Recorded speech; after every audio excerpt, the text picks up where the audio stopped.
Texas brings in Alabama.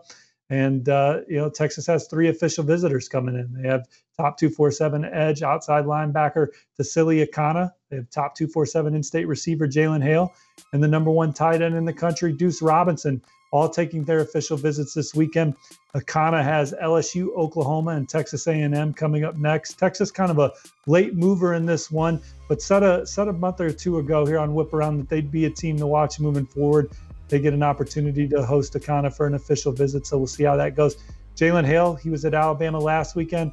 Now he's watching his top 2 teams play this week in Alabama and Texas. So obviously an opportunity for Texas to put their best foot forward on the field and then in the meeting rooms and throughout the weekend with Jalen Hale.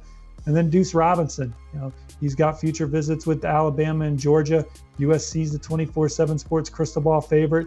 But I think that this is one where the Arch Manning effect is potentially real in this one. And certainly Steve Sarkisian and his offense and his track record with tight ends has Texas in the middle of this for Deuce Robinson. And Texas comes into the weekend playing the team that they're basically trying to become, that every program in the country is trying to become. But Texas, those are the expectations. That's the standard to be a perennial national title contender, if not the favorite. And I think that when you look at the way Texas is recruiting, there's reasons to be optimistic with the trajectory of this program. I'm not sure how it's going to look this weekend, Chris and Jason. You look at Alabama, they're number 1 in the 24/7 Sports team talent composite, which is based on recruiting rankings and how their roster has come together through the transfer portal and through recruiting and through transfers. I said that twice, but Texas is at number 6, but there's a pretty big gap between Texas and Alabama. It's 4 points, and to put that into perspective, the gap between Texas and Alabama from 1 to 6 is the gap between Texas and TCU, 6 to number 32. So Alabama's breathing, some unique air alongside the likes of Georgia and Ohio State. Not too many teams of that talent on their roster, but I like the way that Texas is building it up. Number 5 class in the country last year, best offensive line haul in the nation. You get Quinn Ewers in the portal. You get Malik Murphy on the recruiting trail. So your quarterback room is really coming together. And then your offensive line room, the trajectory of that. They signed 6 offensive linemen. 4 of them are already on the 2 deep, 2 of them in the starting lineup. You have 5 more committed in this class, committed to the Longhorns. So you have 11 offensive linemen over the last 2 years. I think it's an average weight of 315 pounds or so. So these guys are coming in physically ready to make an impact for the Longhorns.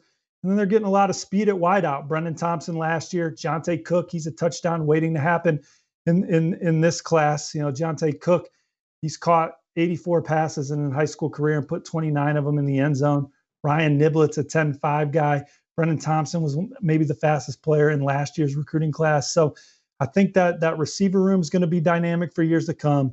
Love the trajectory of the offensive line room. Obviously, Arch Manning's committed, so your quarterback room is looking great with Ewers, Murphy, and Manning. And then on the other side of the ball, boys, the front 7 recruiting, I think, has been on an uptick as well. Sydir Mitchell was a major recruiting win to beat Georgia and Texas A&M for the massive defensive lineman. Last year, they go into SEC country and win pivotal recruiting battles in Alabama, Louisiana, and Mississippi. So those are the battles that you're trying to win and building a competitive front 7. Now, time will tell. I like the offensive recruiting and think that they have all the makings of being a potent offense. They have arguably RB1 committed in Cedric Baxter, who, this year he's having a monster senior season. Mark him down for at least 200 yards rushing a week. Big games in the first 2 contests. In games where Edgewater needed Cedric Baxter to come up big, those weren't stat padding games. Those were pivotal ball games where everyone in the stadium knew he was getting the ball, and you can still mark him down for over 200 yards. But another opportunity for Texas to show recruits and top targets that they're a program that's really on the rise, with Alabama coming to town. And I think best case scenario for Texas in this ball game is the way they played against LSU a few years ago, that Joey Burrow team and the one that won the national championship.